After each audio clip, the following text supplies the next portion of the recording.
नमस्कार बच्चों, स्वागत है आप सभी का एक और वीडियो में जिसमें हम ईवीएस के प्रीवियस ईयर क्वेश्चंस को करेंगे। आज का पेपर हम जो देखने जा रहे हैं वो है ईवीएस के यूपी टेट का 2015 का सेक्शन। देखेंगे 2015 में ईवीएस का पेपर कैसा आया था। तो बच्चों जो भी नए हैं चैनल को सब्सक्राइब कर दीजिए ताकि आपको ऐसी वीडियोस लगातार समय पर मिलती रहे। चलिए शुरू करते हैं आज की क्लास। पहला क्वेश्चन है, मानव विकास के क्रम में दो पैरों पर चलने का सबसे बड़ा लाभ है। शरीर को अच्छी प्रकार आधार देना। शरीर को अच्छी प्रकार आधार देने में सिर्फ पैरों का ही नहीं बहुत सारे अंगों का महत्व होता है, तो ये आंसर नहीं होगा। शरीर का भार कम होना ये भी नहीं होगा। हाथ स्वतंत्र रूप से मस्तिष्क की आज्ञानुसार कार्य कर सकते हैं। यही है दो पैरों पर चल पाने का सबसे बड़ा फायदा कि हाथ जो है अन्य कार्यों को कर सकते हैं। तो यही हमारा आंसर हो जाएगा सी। अधिक तेज चाल दिया है बच्चों, आप जानते हो बहुत सारे एनिमल्स, बहुत सारे जानवर हैं जो चार पैरों पर चलते हैं और वो हमसे काफी तेज है, तो इसका मतलब है अधिक तेज चाल का दो पैरों से लेना देना नहीं है। प्रेक्षण विधि की सीमाएं हैं। तो प्रेक्षण विधि क्या होता है, सबसे पहले ये समझें। प्रेक्षण विधि का मतलब होता है जैसे बहुत सारे सैंपल से बहुत सारा डेटा है, उसमें से कुछ सैंपल लेकर के उसको ऑब्जर्व किया जाए, देखा जाए, जांच की जाए बहुत ही बारीकी से, उसको कहते हैं प्रेक्षण विधि या ऑब्जर्वेशनल मेथड। बच्चों ऑब्जर्वेशनल मेथड जो होता है वो खर्चीला बहुत होता है क्योंकि आपको सैंपल चाहिए होता है, बहुत सारा डेटा चाहिए होता है। तो यह विधि मितव्ययी नहीं है, ये तो बिल्कुल गलत है क्योंकि इसमें खर्च होता है। मितव्ययी का मतलब होता है जिसमें अधिक खर्च ना होता हो। इस विधि में प्रेक्षण सूक्ष्मता से न करने पर प्राप्त परिणाम अधिक वैध एवं विश्वसनीय नहीं होते हैं। यहाँ पे नहीं होते हैं छूट गया है। इस विधि से व्यक्ति के आंतरिक व्यवहारों का अध्ययन संभव नहीं है।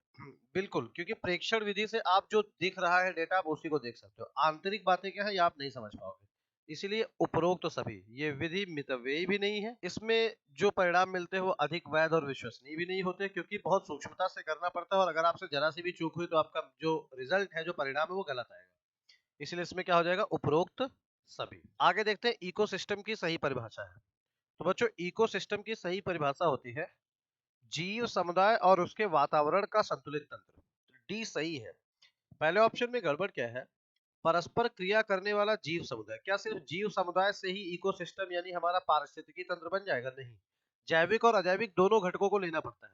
वहीं दूसरी ओर अगर बी ऑप्शन में देखें तो इन्होंने सिर्फ अजैविक घटकों की बात की यानी एबायोटिक कंपोनेंट की। वहीं तीसरे स्थान पे इन्होंने लिखा है पृथ्वी और वायुमंडल का क्षेत्र जहां जीव रहते हैं। फिर से इन्होंने सिर्फ जीव को लिया और अन्य चीजों को नहीं लिया। इसका मतलब कौन सा सही है? डी सही है। निरीक्षण विधि की विशेषता नहीं है बच्चों। निरीक्षण विधि क्या होती है? इन्विजिलेटर, जिसमें टीचर क्या है, इन्विजिलेटर के तौर पे काम करता है और स्टूडेंट को कोई कार्य सौंपता है और फिर उसको वो सिर्फ ऑब्जर्व करता है। तो यह एक मनोवैज्ञानिक विधि है, बिल्कुल है। यह प्रत्यक्ष अनुभवों पर आधारित होती है।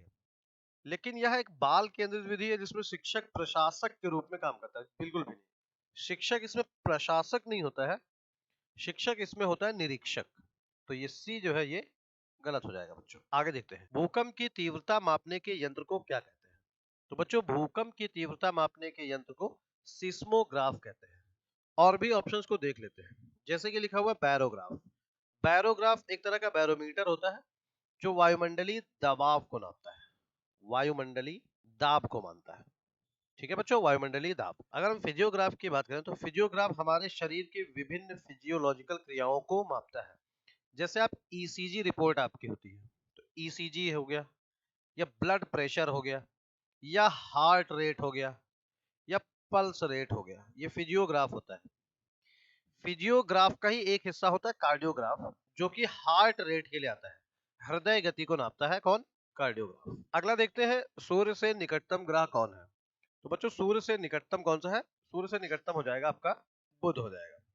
अब अभी आपको देखना है कि इनका सही ऑर्डर क्या होता है। तो बच्चों बुध, शुक्र, पृथ्वी, मंगल, बृहस्पति, शनि, अरुण और वरुण।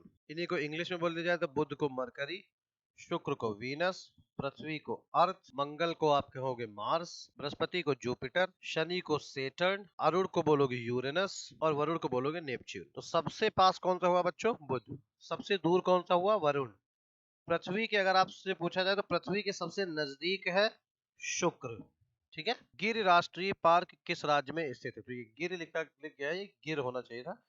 गिर राष्ट्रीय पार्क जो है ये देखिए दोबारा एग्जाम में आया है। ये कहाँ पर स्थित है बच्चों? गुजरात। अगर आपसे पूछा जाए कि भारत का एकमात्र राष्ट्रीय पार्क जिसमें एशियाई शेर या एशियाटिक लॉयंस पाए जाते हैं, तो उसका भी आंसर गिर राष्ट्रीय पार्क ही होगा। ठीक है, चलिए। चिपको आंदोलन के प्रणेता है, तो चिपको आंदोलन के प्रणेता कौन हो जाएंगे बच्चों? सुंदरलाल बहुगुणा जी हो जाएंगे। ठीक है, अगर चिपको आंदोलन की बात की जाए तो यह आंदोलन उत्तराखंड के चमोली जनपद में चलाया गया था। ये भी पूछा जाता है, यहाँ से ये शुरू किया गया था और धीरे धीरे ये पूरे भारत में फैला। उत्तराखंड के चमोली, ये याद रखिएगा, कई बार एग्जाम में ये भी पूछ लेता है। इसी के साथ साथ में अगर आपको बताया जाए कि अप्पिको आंदोलन, जी हाँ, अप्पिको आंदोलन आई थिंक 2018 के पेपर में पूछा गया था। अप्पिको आंदोलन क्या है? ये हुआ था कर्नाटक में, सेम चिपको आंदोलन के अवधारणा पर किया गया था। और अप्पिको आंदोलन में पूछा गया था एग्जाम में, पांडुरंग हेगड़े, ये जो भूमिका यहाँ पर चिपको आंदोलन में सुंदरलाल बहुगुणा जी ने निभाई थी, वही भूमिका पांडुरंग हेगड़े जी ने अप्पिको आंदोलन में निभाई थी। ठीक है, समय को क्लियर कर लेते हैं। चिपको आंदोलन ये 1973 का हो जाएगा बच्चों, और अप्पिको आंदोलन जो है ये 1983 का हो जाएगा। तो ये आपका 10 साल का अंतर है दोनों के बीच में। ठीक है, तो इसको याद रखिएगा, ये भी इंपॉर्टेंट है। आगे बढ़ते हैं, क्वेश्चन नंबर 129, पर्यावरण शिक्षा में समस्या समाधान विधि का गुण है। तो बच्चों, समस्या समाधान विधि ये होती है कि पहले हम प्रॉब्लम को आइडेंटिफाई कर लेते हैं, समस्या को आइडेंटिफाई कर लेते हैं, वही समस्या हमारा लक्ष्य बन जाती है और फिर हम उस समस्या को समाधान तक पहुंचते हैं। देखते हैं बच्चों, लक्ष्य केंद्रित विधि ये है, बिल्कुल है, क्योंकि लक्ष्य का निर्धारण इसमें पहले ही हो जाता है। या दूसरे शब्दों में कहें तो लक्ष्य आपका वो समस्या का समाधान पाना ही आपका लक्ष्य होता है। सृजनात्मक होती है, बिल्कुल होती है, क्योंकि इसमें आपको क्रिएटिव होना पड़ेगा। चयनात्मक का मतलब होता है सेलेक्टिव, तो सेलेक्टिव भी होती है क्योंकि आप एक विशेष समस्या पर काम कर रहे होते हो। तो ये सभी इसका आंसर हो जाएगा 129 का डी। किसी पारितंत्र में तत्वों का चक्रण कहलाता है। देखिए, ये दूसरी बार पूछा गया है, ये यूपी टेट 2018 में भी शायद पूछा गया है, 18 या 19 में पूछा गया है। तो किसी पारितंत्र में तत्वों का चक्कर, तत्व जितने भी होते हैं आपके, जैसे नाइट्रोजन हो गया या जल ही आप ले लो, इनके चक्कर को कहते हैं जैव भू रासायनिक चक्र, यानी बायो जियो केमिकल साइकिल। आगे देखते हैं, ज्वर नियंत्रण में आमतौर पर सबसे अधिक प्रयोग की जाने वाली औषधि है। ज्वर का मतलब होता है बच्चों बुखार या फीवर। फीवर में आप जानते हो सबसे अधिक इस्तेमाल होती है पैरासीटामोल। वहीं अगर बात करें ब्रूफेन की, तो ब्रूफेन एक दर्दनाशक या पेन किलर है। क्या है बच्चों? एक पेन किलर है। बी कॉम्प्लेक्स जो है ये कब दिया जाता है? तो शरीर में जब विटामिन बी की कमी हो जाए तो बी कॉम्प्लेक्स दी जाती है। वहीं जब हम लिव 52 की बात करें तो लिव 52 आपकी लिवर इन्फेक्ट ना हो उसके लिए दिया जाता है। तो ये हो गया आपका, इसका सही आंसर हो जाएगा पैरासीटामोल, यानी कि फीवर के नियंत्रण के लिए पैरासीटामोल। ब्रूफेन एक पेन किलर है, बी कॉम्प्लेक्स क्या है? विटामिन बी की कमी के लिए होता है, और लिव 52 लिवर इन्फेक्शन के लिए होता है। इंसुलिन जो कि शुगर यानी मधुमेह में दी जाती है, एक ये नेचुरली भी सीक्रेट होता है, प्लस ये बहुत सारे लोगों को इंसुलिन लगवाना पड़ता है। तो इंसुलिन की रासायनिक प्रकृति क्या है? तो इंसुलिन की रासायनिक प्रकृति क्या है बच्चों? ये एक प्रोटीन है, इंसुलिन एक प्रोटीन है। ठीक है, तो सैंगर ने सबसे पहले गाय के इंसुलिन के अणु की रचना का पता लगाकर ये सिद्ध किया था कि ये क्या होता है बच्चों? एक पॉलीपेप्टाइड होता है। इसके लिए उन्हें 1958 में नोबेल पुरस्कार भी मिला था। तो इंसुलिन ही वो प्रथम प्रोटीन है बच्चों। अगर ये भी एग्जाम में पूछ सकता है आपसे कि प्रथम प्रोटीन कौन सी है जिसका वैज्ञानिक प्रयोगशाला में संश्लेषण किया गया था, तो वैज्ञानिक प्रयोगशाला में संश्लेषण सबसे पहले इंसुलिन का ही किया गया था। ये प्रथम प्रोटीन है जिसको लैब में संश्लेषित किया जा सका था। 133, पौधों में अर्धसूत्री विभाजन होता है। तो बच्चों, पौधों में अर्धसूत्री विभाजन जो होता है ये पराग कोश में होता है। कहां पर होता है? पराग कोश में। अर्धसूत्री विभाजन है क्या बच्चों? तो अर्धसूत्री वो जो विभाजन होता है वो एक तरह का कोशिका विभाजन है। इसमें होता क्या है बच्चों? कोशिकाओं में नर तथा मादा युग्मक बनते हैं और गुणसूत्रों की संख्या क्या हो जाती है? आधी रह जाती है। गुणसूत्र यानी कि डीएनए आधी रह जाती है बच्चों। तो ये इसीलिए इसका नाम क्या पड़ा है? अर्धसूत्री विभाजन। जैविक समुदाय में प्राथमिक उपभोक्ता है। जैविक समुदाय में प्राथमिक उपभोक्ता कौन होगा? शाकाहारी होगा। प्राथमिक उपभोक्ता वो होता है जो उत्पादकों पर निर्भर होता है। उत्पादक यानी हरे पेड़ पौधे। तो हरे पेड़ पौधों पर कौन होगा निर्भर बच्चों? जो शाकाहारी होगा। वहीं दूसरी ओर अगर आपसे पूछा जाए डेट्रीवोर क्या है, तो डेट्रीवोर वो होते हैं जो मरे हुए पेड़ पौधों या जीव जंतुओं के अवशेषों पर निर्भर होते हैं। उनको डेट्रीवोर कहते हैं। डेट्रीवोर जैसे कि आप इसका एग्जांपल ले सकते हो केचुआ, ठीक है। डेट्रीवोर और डिकम्पोजर में कंफ्यूज ना होइएगा बच्चों। डिकम्पोजर क्या होता है, वो अपघटक होता है, वो उनको तोड़ता है, जबकि डेट्रीवोर उनको भोजन के रूप में इस्तेमाल करता है, ठीक है। अगले क्वेश्चन पर आते हैं 135। प्याज आलू अदरक है। तो बच्चों प्याज आलू अदरक ये तीनों जमीन के नीचे होते हैं, इसीलिए कई बार स्टूडेंट कंफ्यूज हो जाता है कि प्याज आलू और अदरक क्या है, जड़ है। बिल्कुल नहीं। प्याज आलू अदरक क्या है, ये शूट यानी कि तने का पार्ट होते हैं। ये क्या होते हैं, सारे के सारे क्या है, तना है। अच्छा, इसमें अंतर क्या होता है कि हल्दी और अदरक जो है, अदरक के साथ साथ में अगर हम हल्दी की बात करें तो इसको बोलते हैं प्रकंद। वहीं दूसरी ओर अगर बात की जाए आलू की, तो आलू को बोलते हैं कंद। और प्याज की अगर बात की जाए तो चाहे प्याज हो चाहे लहसुन हो, इसको बोलते हैं शल्क कंद। क्या बोलते हैं, शल्क कंद। तो प्याज आलू अदरक ये क्या है, तीनों ये जड़ ना होकर के तने का पार्ट है। दही निर्माण हेतु कौन सूक्ष्मजीवी उत्तरदायी है? तो दही निर्माण हेतु जो उत्तरदायी है वो है लैक्टोबैसिलस। बच्चों लैक्टो में मिल्क का आपको रूट में मिलता है, इसीलिए ये आसान है, बहुत आसानी से आप देख सकते हो। दही से अभी 2017 में आया था कि दूध से दही के निर्माण को क्या बोलते हैं, तो उसको बोलते हैं किण्वन। भैया किण्वन प्रक्रिया के तहत ये बनता है, और किण्वन में सहायता कौन करता है, लैक्टोबैसिलस करता है, ठीक है बच्चों। तो लैक्टोबैसिलस वह सूक्ष्म जीव है जो दही के निर्माण में सहायता करता है, ठीक है। चलिए आगे आ जाते हैं नेक्स्ट क्वेश्चन पे।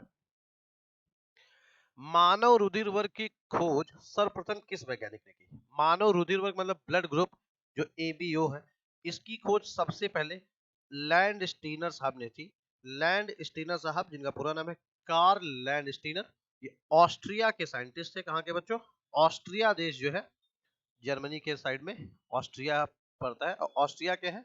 और इन्होंने सबसे पहले 1901 यानी 1901 में इन्होंने एबीओ ब्लड ग्रुप की खोज की थी। निम्नलिखित वाहनी ईंधनों में किसको आजकल पर्यावरण स्नेही माना जाता है? तो बच्चों अगर हम इसमें देखें तो डीजल और पेट्रोल जो है ये पर्यावरण स्नेही नहीं है, इनमें कुछ मात्रा में कार्बन डाइऑक्साइड निकलता है, ठीक है। वहीं अगर हम द्रवित पेट्रोलियम गैस यानी एलपीजी की बात करें तो एलपीजी क्या है, वाहनीय ईंधन नहीं है बच्चों। ये क्या है, ये खाना बनाने के लिए यूज होता है। लेकिन संपीड़ित प्राकृतिक गैस जो सीएनजी है, इसको सेफ माना जाता है, तो इसीलिए ये क्या हो जाएगा, डी ऑप्शन करेक्ट हो जाएगा। एक कोशीय सूक्ष्म जीव है। कौन सा सूक्ष्म जीव माइक्रो ऑर्गेनिज्म ऐसा है जो सिर्फ जिसमें सिर्फ एक कोशिका होती है? तो आंसर सिंपल सा हो जाएगा बच्चों, इनमें जो ऑप्शन दिए उनमें से क्या हो जाएगा, पैरामीशियम हो जाएगा।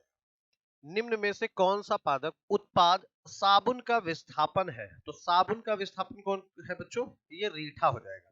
आप जानते हो रीठा भी बहुत सारे लोग अपने बालों में लगाते हैं, तो रीठा ऐसा है जो बालों के संरक्षण में प्रयोग किया जाता है, और इसीलिए इसको साबुन का प्राकृतिक विस्थापन कह सकते हैं बहुत आसानी से। चलिए, जब मोर सांप को खाता है, सांप कीड़ों को खाता है और कीड़े हरे पौधों को खाते हैं, तो मोर का पोषण तल है। तो इसको आप उल्टा देखिए, हरे पौधे से शुरुआत होती है, हरे पौधों को कीड़े खाते हैं, कीड़ों को सांप खाता है, सांप को मोर खाता है। यानी मोर क्या है, मोर सबसे उच्च उपभोक्ता इसमें होगा, इसीलिए मोर कहां पर होगा, ये खाद्य पिरामिड के शीर्ष पर मौजूद होगा। कहां पर मौजूद होगा, खाद्य पिरामिड के शीर्ष पर मौजूद होगा। गैसीय अपशिष्ट है, सब्जी एवं फलों के छिलके, जी नहीं। घरों की नालियों का गंदा पानी, ये भी नहीं, ये तो जली हो जाएगा। खेत खलिहानों से निकलने वाला कचरा, ये भी नहीं। लेकिन लकड़ी कोयला से जलने वाला धुआं, ये गैसीय अपशिष्ट है। यही आंसर हो जाएगा हमारा 142 का डी। 143 143 देखते हैं। निम्नलिखित में से कौन से पौधे दूर दूर प्रसारित होंगे? बच्चों देखिएगा, जो बीजों द्वारा प्रकीर्णन होता है वो हवा के माध्यम से भी हो सकता है, क्योंकि बीज हवा के माध्यम से बहुत दूर दूर तक पहुंच सकते हैं। बीजाणु के लिए क्या होता है, मेल और फीमेल बहुत आसपास होना चाहिए, तभी बीजाणु से वो हो पाएगा। फल द्वारा प्रकीर्णित उसको भी आपको ले जाके प्लांट करना है, ये नेचुरली कहीं नहीं जा सकता। और जो कायिक जनन होता है, कायिक जनन का मतलब होता है कि पौधे के या मान लीजिए कोई प्रोडक्ट उत्पाद के किसी भाग को काट कर अगर लगाया जाए और उससे दोबारा कोई पौधा जन्म ले ले, तो उसको बोलते हैं कायिक जनन। ये बीजों के माध्यम से नहीं होता है। कायिक जनन आपको देखने को मिलता है जैसे आलू हो गया, गन्ना हो गया, गुलाब हो गया, इन सब में क्या होता है, हम देखते हैं इन्हीं पौधों का जो उत्पाद है या खुद सीधा सीधा पौधों का एक टहनी काट कर आप लगा दीजिए, नया पौधा तैयार हो जाएगा। जैसे आलू है, आलू की बुआई बच्चों कैसे होती है, आलू को ही आप काटिए और लगा दीजिए, तो उससे आलू का पौधा हो जाएगा। तो इसमें क्या होता है, बीज द्वारा प्रकीर्णित जो पौधे होते हैं वे बहुत दूर दूर तक फैलते हैं। 144 देखते हैं बच्चों, जब एक जीव लाभ लेता है बगैर दूसरे सहवासी जीव को प्रभावित किए तो कहलाता है। तो एक जीव अगर लाभ लेता है बगैर दूसरे सहवासी जीव को प्रभावित किए तो उसको कहते हैं सहजीवी। बच्चों क्या बोलते हैं, सहजीवी। आप ध्यान रखिए, एक बार यूपी टेट में ही पूछा गया था कि कोई गाय या भैंस घास अगर चर रहा है और उसके ऊपर बैठा हुआ बगुला उसके शरीर पर मौजूद कीट पतंगों को अगर खाता है तो वो किस प्रकार का जीव है। तो बच्चों इसको बोलते हैं सहजीवी, क्योंकि वो दूसरे को नुकसान नहीं पहुंचा रहा है। कतई कंफ्यूज नहीं होइएगा इसमें आप परजीवी से, क्योंकि जो परजीवी होता है वो कहीं ना कहीं दूसरे जीव ने जो पोषण किया है या दूसरे जीव ने जो भोजन इकट्ठा किया है उसको वो खाता है। तो परजीवी जैसे जूं होता है, ठीक है, परजीवी जैसे बेल होती हैं कुछ जो दूसरे पेड़ों पे हो जाती है, दूसरे पेड़ों पर चढ़ जाती है, तो उनको क्या है, उनके द्वारा जो पोषण किया गया है या उनके द्वारा जो भोजन बनाया गया है उनको भी वो करते हैं, तो वो परजीवी है। परजीवी होना ये नेगेटिव होता है क्योंकि दूसरे को नुकसान पहुंचाता है। लेकिन सहजीवी जो होते हैं वो एक दूसरे को नुकसान नहीं पहुंचाते हैं, बल्कि कहीं ना कहीं किसी न किसी रूप में लाभ पहुंचाते हैं। जैसे बगुला क्या करता है, उस गाय या भैंस के शरीर से उन कीड़ों को खत्म करता है और खुद को भोजन भी उसको प्राप्त होता है। ठीक है, तो दोनों को लाभ ही होता है परस्पर। आगे देखते हैं, राज्यसभा में होने वाली सभाओं की अध्यक्षता कौन करता है। राज्यसभा में होने वाली सभाओं की अध्यक्षता उपराष्ट्रपति करता है। ये राज्यसभा का पदेन अध्यक्ष भी होता है। वहीं अगर आपसे पूछा जाए कि लोकसभा में, तो लोकसभा स्पीकर हो जाएगा। अगर आपसे पूछा जाए राज्यसभा और लोकसभा की संयुक्त बैठक कौन बुला सकता है, तो बुला सकता है राष्ट्रपति, लेकिन उसका जो अध्यक्ष होता है जो उसको चेयर करता है वो लोकसभा का स्पीकर है। तो ये प्रश्न भी आपके यूपी टेट में पूछा जा चुका है कि कौन वो है जो दोनों की संयुक्त सभा को बुला सकता है। चलिए बच्चों अगला देखते हैं, 146 निम्न में से कौन सा कायांतरित शैल का उदाहरण है। तो बच्चों कायांतरित शैल वे होते हैं जिनका रूप फॉर्मेशन बदलता है। तो कायांतरित शैल कौन से हो जाएंगे, कायांतरित शैल इसमें हो जाएगा संगमरमर। संगमरमर एक कायांतरित चट्टान है, सी ऑप्शन सही हो जाएगा। अगला देखते हैं 147, महासागरों में निम्न में से कौन सा लवण सर्वाधिक मात्रा में पाया जाता है। कौन सा सॉल्ट है जो महासागरों में सबसे अधिक पाया जाता है। तो बच्चों महासागरों में सर्वाधिक मात्रा में सोडियम क्लोराइड NaCl पाया जाता है। NaCl जो है समुद्री जल में 77.8% NaCl होता है। दूसरे स्थान पर अगर आपसे बोला जाए तो वो मैग्नीशियम क्लोराइड हो जाएगा, ये 10.9% होता है। तथा तीसरे स्थान पे मैग्नीशियम सल्फेट 4.7% हो जाएगा। तो सबसे अधिक जो होता है वो सोडियम क्लोराइड होता है। प्लेग है, तो प्लेग एक जीवाणु जनित बीमारी है, यानी प्लेग जो होता है वो बैक्टीरिया से कॉज होता है और इसको फैलाता कौन है बच्चों, बैसिलस पेस्टिस। कौन सा, बैसिलस पेस्टिस। ओके, तो यह बैसिलस पेस्टिस नाम के जीवाणु से फैलता है। इसका संक्रमण चूहों पर पाए जाने वाले पिस्सुओं से होता है। इनके शरीर पर प्लेग का बैक्टीरिया जो है रहता है बच्चों। 149 पे आते हैं, निम्न में से किस मिट्टी का विस्तार भारत के सर्वाधिक क्षेत्र पर है। तो भारत के सर्वाधिक क्षेत्र पर जिस मिट्टी का विस्तार है वो है जलोढ़ मिट्टी। बच्चों जलोढ़ मिट्टी का सबसे अधिक है और यह भारत के 43.4% भाग पर फैला हुआ है। 43.4% भाग पर फैला हुआ है। आगे देखिएगा, जो शाकाहारी जंतु भोजन के लिए हरे पेड़ पौधों पर निर्भर रहते हैं उनको क्या कहते हैं। तो शाकाहारी जंतुओं को बोलते हैं प्रथम चरण उपभोक्ता, यानी कि फर्स्ट लेयर के, ये जो है फर्स्ट लेवल के कंज्यूमर्स होते हैं, प्रथम चरण के उपभोक्ता होते हैं। तो बच्चों ये था हमारे 2015 का यूपी टेट का ईवीएस का पेपर। आगे देखेंगे 2014 का पेपर कैसा आया था। जो लोग भी चैनल पर नए हैं सब्सक्राइब कर लीजिएगा ताकि आपको ऐसी वीडियोस लगातार मिलती रहे। सभी का धन्यवाद, सभी लोग अपना ख्याल रखिए, टाटा बाय बाय।